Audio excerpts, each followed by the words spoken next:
अपनी रोज की दिनचर्या में कई ऐसी चीजों को देखते हैं जिनका जवाब कई लोगों को पता नहीं होता। दिन और रात का ये समय हमारी पूरी दिनचर्या में एक महत्वपूर्ण रोल अदा करता है। रात के समय सब लोग सो जाते हैं और दिन के समय सब काम करते हैं, लेकिन सब कुछ ये परफेक्ट पीरियड में कैसे हो रहा है? आखिर पहले दिन और दिन के बाद रात कैसे होती है? ऐसा क्यों नहीं होता कि पहले 2 दिन हो जाएं, फिर 2 रातें हो जाएं? दिन और रात छोटे बड़े क्यों होते हैं? हर साल मौसम के अंदर बिल्कुल फिक्स समय में सब कुछ कैसे होता है? सर्दी, गर्मी, वर्षा की ऋतु समय पर कैसे आती है? और पृथ्वी पर ऐसी भी कई जगह मौजूद हैं जहां पर 6 महीने दिन और 6 महीने रात ही रहती है। आज इस समय के जितने भी सवाल आपके दिमाग में चक्कर लगा रहे हैं, उनका जवाब बड़ी सटीकता से आपको देने वाले हैं। आप ब्रह्मांड के वीडियोस के लिए चैनल को सब्सक्राइब कर सकते हैं। दोस्तों, दिन रात कैसे बनते हैं, ये सवाल बहुत ज्यादा इंटरेस्टिंग है। सबसे पहले आपको बताते हैं कि हमारी पृथ्वी ब्रह्मांड के अंदर एक गोले के रूप में लटकी हुई है, जो दूर से सूरज के गुरुत्वाकर्षण के अंदर बंधी रहकर सूरज का चक्कर लगाती है। पृथ्वी के पास अपना खुद का कोई प्रकाश नहीं है। जो भी उजाला पृथ्वी पर आता है वह सूरज की ही ओर से आता है। इसलिए तो सूरज को पृथ्वी पर लोक देवता का दर्जा भी दिया जाता है। सूरज की वजह से ही पृथ्वी पर जीवन और जो भी पेड़ पौधे की प्रजातियां मौजूद हैं, वो सब सूरज की देन है। अगर सूरज नहीं होता तो आज आप पानी पीते हैं वो भी नहीं मिलता, क्योंकि सूरज की गर्मी के बगैर पानी बर्फ के रूप में जम जाता। तो फिर आप जीवन की कल्पना तो छोड़ ही दीजिए। अगर ये कहा जाए कि हम सूरज पर ही जीवित हैं तो ये कोई गलत बात नहीं होगी। सूरज, आपको पता होगा कि पृथ्वी से 15 करोड़ किलोमीटर की दूरी पर मौजूद है, और यह एक परफेक्ट दूरी है जहां पर सब कुछ ग्रह पर सही सलामत रहता है। आप इसे हम इंसानों का भाग्य ही कह सकते हैं, क्योंकि शुक्र ग्रह सूर्य के नजदीक है। इस वजह से वहां पर जीवन का वातावरण नष्ट हो गया, और मंगल पृथ्वी की तुलना में सूरज से ज्यादा दूर है, इसलिए वहां पर ठंड ज्यादा है। और अब हम अपने मेन सवाल पर आते हैं कि दिन रात बनते कैसे हैं। तो इस सवाल का सिंपल सा जवाब है कि पृथ्वी का जो आधा भाग सूरज की ओर होता है, जिस पर सूरज की रोशनी पड़ती है, उस साइड दिन रहता है, और जो भाग सूरज के बैक साइड में पड़ता है उस पर सूरज का प्रकाश नहीं जा पाता। इस वजह से उस वाले भाग में रात होती है। अब दूसरा जो सबसे इंटरेस्टिंग सवाल है कि आखिर दिन के पीछे रात और रात के पीछे दिन क्यों होता है? तो पृथ्वी अपने अक्ष यानी धुरी पर घूमती है। अगर विज्ञान की भाषा में कहें तो इसे परिभ्रमण काल कहा जाता है, और अपनी खुद की धुरी पर एक राउंड पूरा करने में पृथ्वी 24 घंटे का समय लेती है। इस 24 घंटे के समय अंतराल में पृथ्वी का कोई भी एक भाग हमेशा सूरज की ओर से गुजर रहा होता है।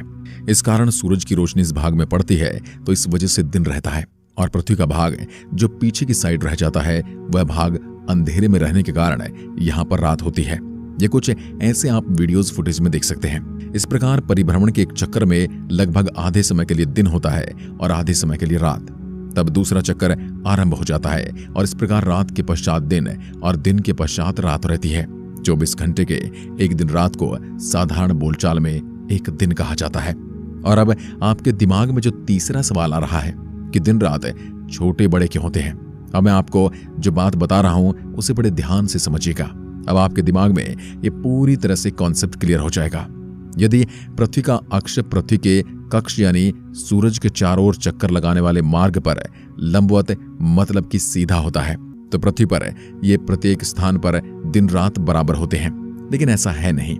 यहाँ पर पृथ्वी का अक्ष पृथ्वी के कक्षा के साथ 66/2 डिग्री कोण बनाए रखता है, और पूरे साल में परिक्रमण में झुकाव इस प्रकार रहता है। अब इस वजह से होता क्या है कि 21 जून को उत्तर ध्रुव सूर्य की ओर सबसे अधिक झुका होता है, जिस वजह से जून में उत्तरी गोलार्ध में दिन बड़े और रात छोटी होती हैं, और इसके उलट दक्षिण गोलार्ध में दिन छोटे हो जाते हैं और रातें बड़ी हो जाती हैं। और 22 सितंबर को दक्षिण ध्रुव सूर्य की सबसे अधिक ओर झुका रहता है, जिस वजह से उत्तरी गोलार्ध में दिन छोटे और रात बड़ी, और दक्षिण गोलार्ध में दिन बड़े और रात छोटे होते हैं। 21 मार्च और 23 सितंबर को उत्तरी और दक्षिणी ध्रुव का सूर्य के प्रति झुकाव एक समान होता है। इसका परिणाम यह होता है कि इस दिन और रात दोनों बराबर होते हैं। अब बात आती है पृथ्वी के ध्रुवीय इलाकों की।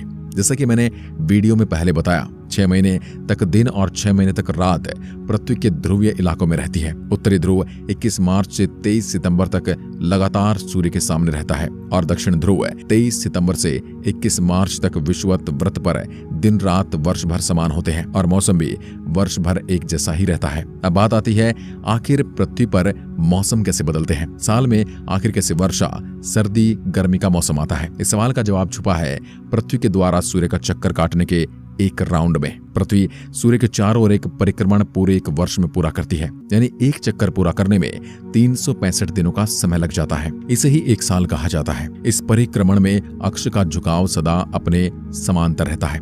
21 मार्च को सूर्य विषुवत वृत्त पर लंबवत चमकता है और 21 जून को 23.5 डिग्री उत्तर में कर्क वृत्त पर सीधा चमकता है। 23 सितंबर को विषुवत वृत्त पर सूर्य की किरणें लंबवत पड़ती हैं और 22 सितंबर को 23.5 दक्षिण में मकर वृत्त पर। इसका परिक्रमण यह होता है कि उत्तरी गोलार्ध में मार्च में बसंत ऋतु होती है, जून में ग्रीष्म ऋतु, सितंबर में शरद ऋतु और दिसंबर में शीत ऋतु होती है। दक्षिण गोलार्ध में ऋतुएं इसके विपरीत होती हैं। गर्मी के मौसम में दिन लंबे होते हैं और रात समय में छोटी होती हैं। सर्दी के ऋतु में दिन छोटे हो जाते हैं और रातें लंबी हो जाती हैं और बसंत और शरद ऋतु में दिन रात बराबर होते हैं और मौसम सुहावना होता है। दोपहर को सूर्य की किरणें लंबवत पड़ती हैं, परंतु प्रातः और साय के समय किरणें तिरछी होती हैं। यही कारण है कि दोपहर को हमारी छाया छोटी होती है, परंतु सवेरे और शाम के समय बड़ी होती है। इस प्रकार ग्रीष्म ऋतु में सूर्य दोपहर के समय शीत ऋतु की अपेक्षा अधिक लंबवत होता है। अतः ग्रीष्म ऋतु में साय छोटे होते हैं और शीत ऋतु में लंबे होते हैं। एक और बात ध्यान देने योग्य है, सूर्योदय के समय गर्मी हल्की होती है। जो जो सूर्य आकाश में ऊपर उठता है गर्मी बढ़ती जाती है। दोपहर के समय सूर्य सबसे अधिक ऊंचाई पर आ चुका होता है और फिर ढलने लगता है, परंतु गर्मी अभी भी 2 घंटे बढ़ती जाती है। कारण यह है कि सवेरे से दोपहर तक धूप की बहुत सी गर्मी पृथ्वी में एकत्रित हो चुकी होती है और दोपहर के पश्चात भी सूर्य अभी 2 घंटे लगभग सीधा ही चमकता रहता है, जिससे पर्याप्त मात्रा में और अधिक गर्मी बढ़ती जाती है। फिर सूर्य और अधिक ढल जाता है, तब धूप में बहुत कम गर्मी रह जाती है। इस समय इसे सायकाल को मौसम ठंडा हो जाता है और रात को भी आधी रात के पश्चात आधी रात की अपेक्षा अधिक सर्दी हो जाती है। ठीक इसी प्रकार ऋतु के विषय में होता है। हमारे यहाँ जून में सबसे अधिक गर्मी न होकर जुलाई का मास सबसे अधिक गर्म होता है और शीतकाल में दिसंबर की अपेक्षा जनवरी में सर्दी अधिक पड़ती है। दोस्तों, ये था पृथ्वी पर दिन और रात बदलने का फॉर्मूला और इस तरह पृथ्वी पर ऋतुएं बदलती हैं। इसमें कुछ ज्यादा बड़ा विज्ञान नहीं है, सिंपल बातें हैं।